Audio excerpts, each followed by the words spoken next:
Paper 71. Development of the State. The state is a useful evolution of civilization. It represents society's net gain from the ravages and sufferings of war. Even statecraft is merely the accumulated technique for adjusting the competitive contest of force between the struggling tribes and nations. The modern state is the institution which survived in the long struggle for group power.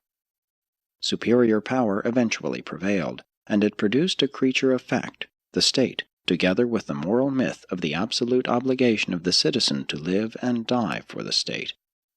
But the state is not of divine genesis. It was not even produced by volitionally intelligent human action. It is purely an evolutionary institution and was wholly automatic in origin. 1. The embryonic state. The state is a territorial social regulative organization, and the strongest, most efficient, and enduring state is composed of a single nation whose people have a common language, mores, and institutions.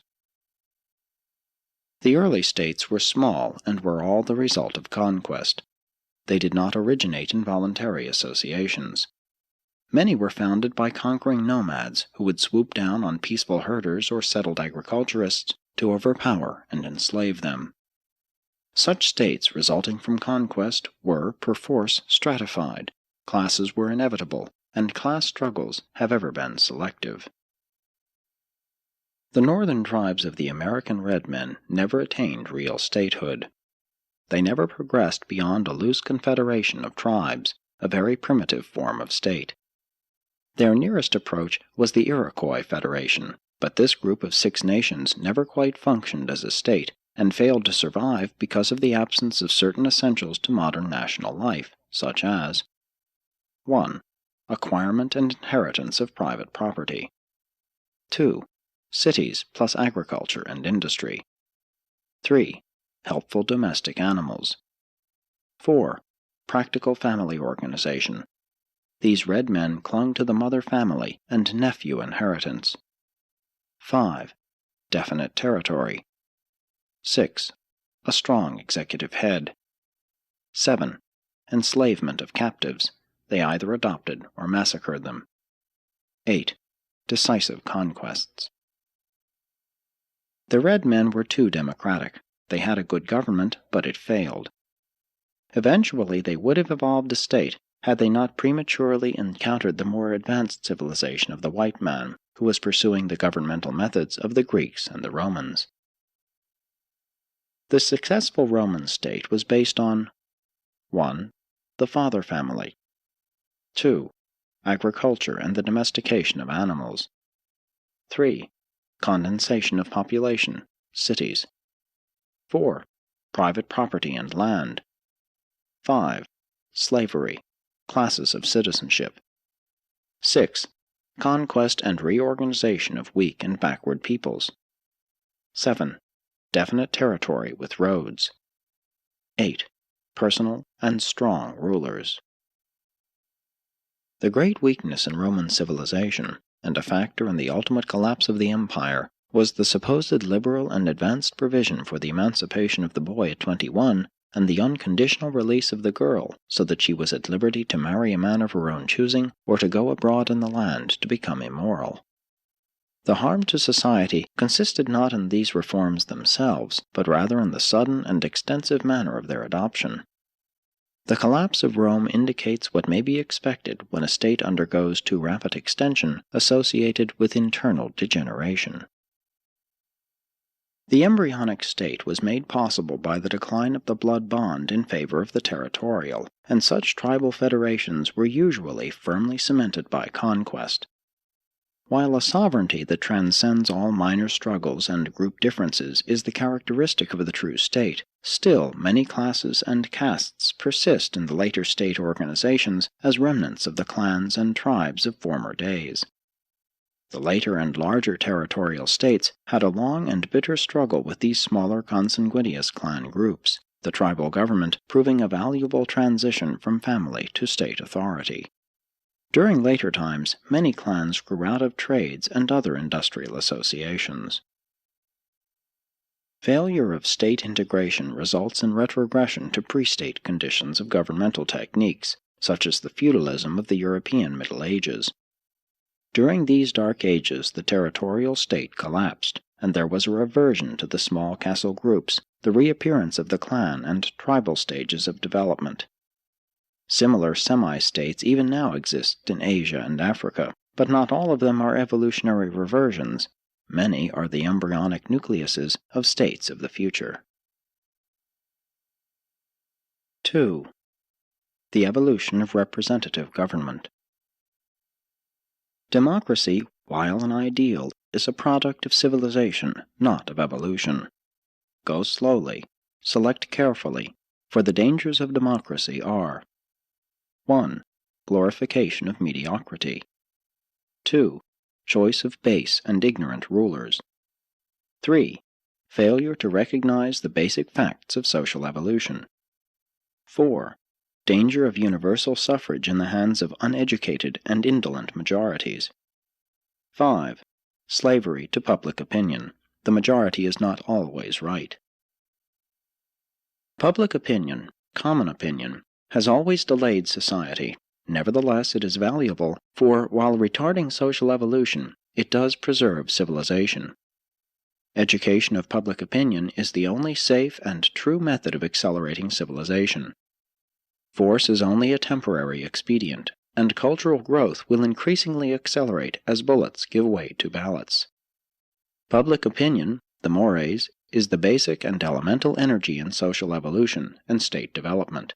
But to be of state value, it must be nonviolent in expression. The measure of the advance of society is directly determined by the degree to which public opinion can control personal behavior and state regulation through nonviolent expression. The really civilized government had arrived when public opinion was clothed with the powers of personal franchise. Popular elections may not always decide things rightly, but they represent the right way even to do a wrong thing. Evolution does not at once produce superlative perfection, but rather comparative and advancing practical adjustment. There are 10 steps or stages to the evolution of a practical and efficient form of representative government, and these are: 1. Freedom of the person. Slavery, serfdom, and all forms of human bondage must disappear. 2. Freedom of the mind. Unless a free people are educated, taught to think intelligently and plan wisely, freedom usually does more harm than good. 3. The reign of law. Liberty can be enjoyed only when the will and whims of human rulers are replaced by legislative enactments in accordance with accepted fundamental law. 4. Freedom of speech. Representative government is unthinkable without freedom of all forms of expression for human aspirations and opinions. 5. Security of property. No government can long endure if it fails to provide for the right to enjoy personal property in some form. Man craves the right to use, control, bestow, sell, lease, and bequeath his personal property. 6. The right of petition. Representative government assumes the right of citizens to be heard. The privilege of petition is inherent in free citizenship. 7. The right to rule. It is not enough to be heard. The power of petition must progress to the actual management of the government. 8. Universal suffrage. Representative government presupposes an intelligent, efficient, and universal electorate. The character of such a government will ever be determined by the character and caliber of those who compose it. As civilization progresses, suffrage, while remaining universal for both sexes, will be effectively modified, regrouped, and otherwise differentiated. 9. Control of public servants. No civil government will be serviceable and effective unless the citizenry possess and use wise techniques of guiding and controlling officeholders and public servants. 10. Intelligent and trained representation. The survival of democracy is dependent on successful representative government, and that is conditioned upon the practice of electing to public offices only those individuals who are technically trained, intellectually competent, socially loyal, and morally fit. Only by such provisions can government of the people, by the people, and for the people be preserved. 3. The ideals of statehood. The political or administrative form of a government is of little consequence provided it affords the essentials of civil progress, liberty, security, education, and social coordination. It is not what a state is, but what it does that determines the course of social evolution. And after all, no state can transcend the moral values of its citizenry as exemplified in their chosen leaders. Ignorance and selfishness will ensure the downfall of even the highest type of government. Much as it is to be regretted, national egotism has been essential to social survival. The chosen people doctrine has been a prime factor in tribal welding and nation building right on down to modern times. But no state can attain ideal levels of functioning until every form of intolerance is mastered. It is everlastingly inimical to human progress. And intolerance is best combated by the coordination of science, commerce, play, and religion. The ideal state functions under the impulse of three mighty and coordinated drives. 1. Love-loyalty derived from the realization of human brotherhood. 2. Intelligent patriotism based on wise ideals. 3. Cosmic insight interpreted in terms of planetary facts, needs, and goals. The laws of the ideal state are few in number, and they have passed out of the negativistic taboo age into the era of the positive progress of individual liberty consequent upon enhanced self-control. The exalted state not only compels its citizens to work, but also entices them into profitable and uplifting utilization of the increasing leisure which results from toil liberation by the advancing machine age. Leisure must produce as well as consume. No society has progressed very far when it permits idleness or tolerates poverty. But poverty and dependence can never be eliminated if the defective and degenerate stocks are freely supported and permitted to reproduce without restraint. A moral society should aim to preserve the self-respect of its citizenry and afford every normal individual adequate opportunity for self-realization. Such a plan of social achievement would yield a cultural society of the highest order. Social evolution should be encouraged by governmental supervision, which exercises a minimum of regulative control. That state is best which coordinates most while governing least. The ideals of statehood must be attained by evolution, by the slow growth of civic consciousness, the recognition of the obligation and privilege of social service. At first, men assume the burdens of government as a duty, following the end of the administration of political spoilsmen, but later on they seek such ministry as a privilege, as the greatest honor. The status of any level of civilization is faithfully portrayed by the caliber of its citizens who volunteer to accept the responsibilities of statehood. In a real commonwealth, the business of governing cities and provinces is conducted by experts and is managed just as are all other forms of economic and commercial associations of people. In advanced states, political service is esteemed as the highest devotion of the citizenry. The greatest ambition of the wisest and noblest of citizens is to gain civil recognition, to be elected or appointed to some position of governmental trust, and such governments confer their highest honors of recognition for service upon their civil and social servants. Honors are next bestowed in the order named upon philosophers, educators, scientists, industrialists, and militarists. Parents are duly rewarded by the excellency of their children, and purely religious leaders, being ambassadors of a spiritual kingdom, receive their real rewards in another world. 4. Progressive civilization. Economics, society, and government must evolve if they are to remain. Static conditions on an evolutionary world are indicative of decay. Only those institutions which move forward with the evolutionary stream persist. The progressive program of an expanding civilization embraces 1. Preservation of individual liberties. 2. Protection of the home. 3. Promotion of economic security. 4. Prevention of disease. 5. Compulsory education. 6. Compulsory employment. 7. Profitable utilization of leisure. 8. Care of the unfortunate. 9. Race improvement. 10. Promotion of science and art. 11. Promotion of philosophy, wisdom. 12. Augmentation of cosmic insight, spirituality.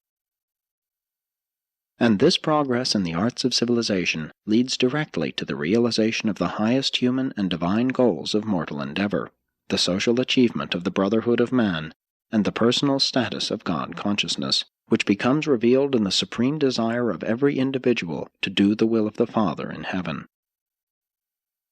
The appearance of genuine brotherhood signifies that a social order has arrived in which all men delight in bearing one another's burdens. They actually desire to practice the Golden Rule. But such an ideal society cannot be realized when either the weak or the wicked lie in wait to take unfair and unholy advantage of those who are chiefly actuated by devotion to the service of truth, beauty, and goodness.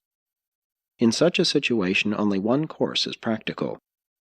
The golden rulers may establish a progressive society in which they live according to their ideals, while maintaining an adequate defense against their benighted fellows who might seek either to exploit their pacific predilections or to destroy their advancing civilization.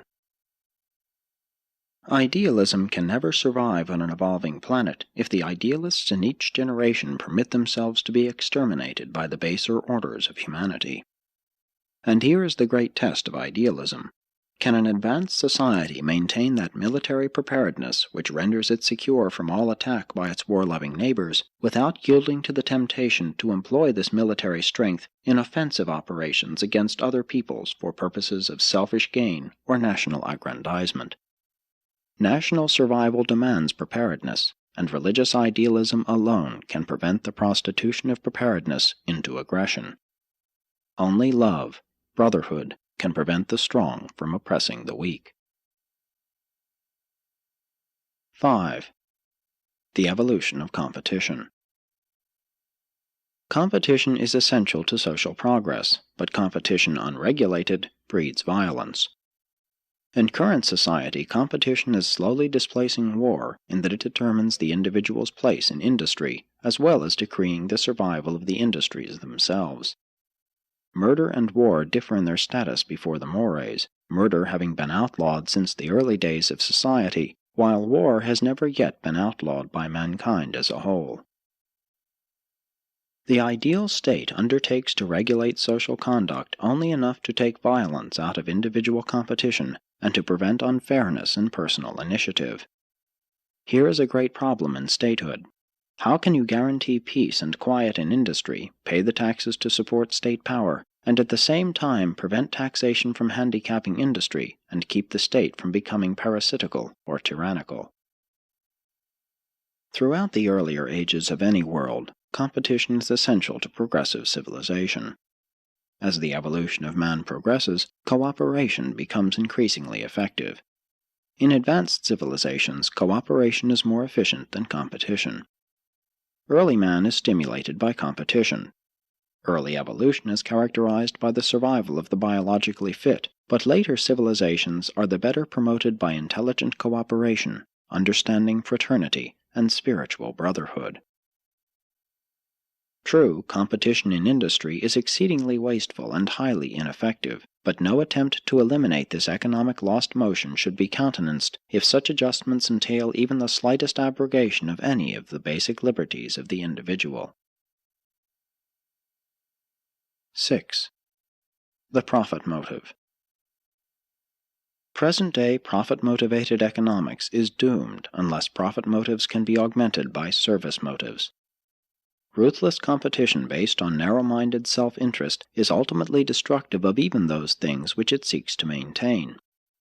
Exclusive and self-serving profit motivation is incompatible with Christian ideals, much more incompatible with the teachings of Jesus. In economics, profit motivation is to service motivation what fear is to love in religion.